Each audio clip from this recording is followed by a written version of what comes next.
Today we honor a man who stood for peace. Dr. Martin Luther King Jr. was an equal rights activist and Christian minister who had a dream of an America without discrimination and segregation.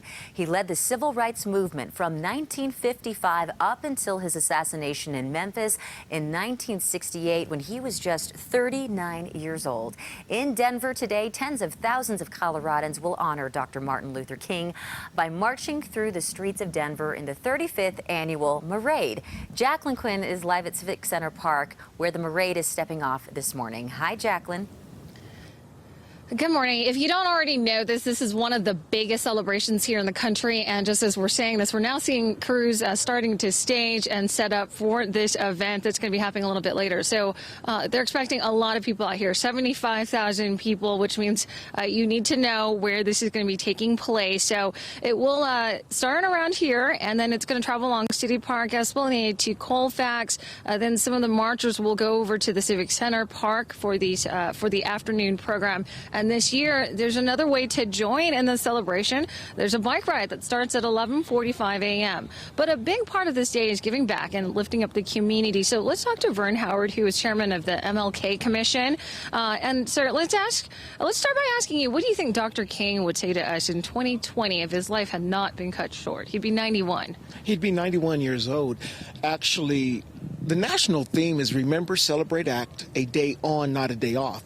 Our local theme is Renewed Dedication to Humanity, which was taken from Dr. King's Nobel Peace Prize acceptance speech.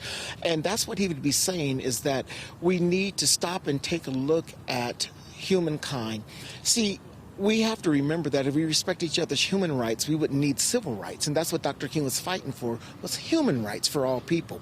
So when you stop and look at the things that we are doing to work and build up the community with our give back programs, everything from the food that we're collecting, the clothes that we're collecting. We have a program called Sock It to Hunger, where we're collecting socks for the homeless as well as non-perishable food items, and as well as cell phones that will be refurbished and donated to battered women's shelters, rape centers, and senior living facilities and police departments all over the nation. That's what Dr. King would want us to do, is to unify, have one voice, vote, register, and cast your vote. If you don't like what the government is doing, vote them out. Okay. Vote them in and out. Very quickly, though, what should people think about as the civil rights movement is now more than 60 years old? They should think about that very thing, that, again, human rights is more important than civil rights.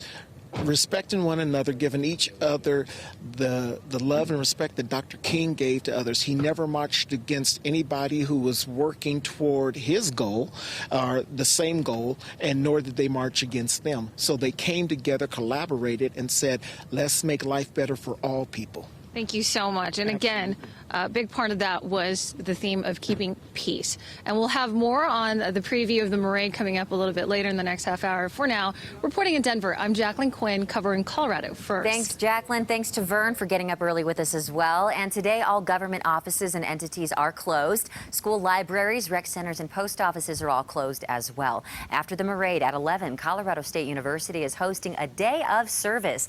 The March for Peace starts at 11 at Angevine Middle School. At noon, there's a Black Leadership Summit at Manual High School. And at 1, the Get to Cleanin' Community Project will start, where volunteers remove litter from the Marade route.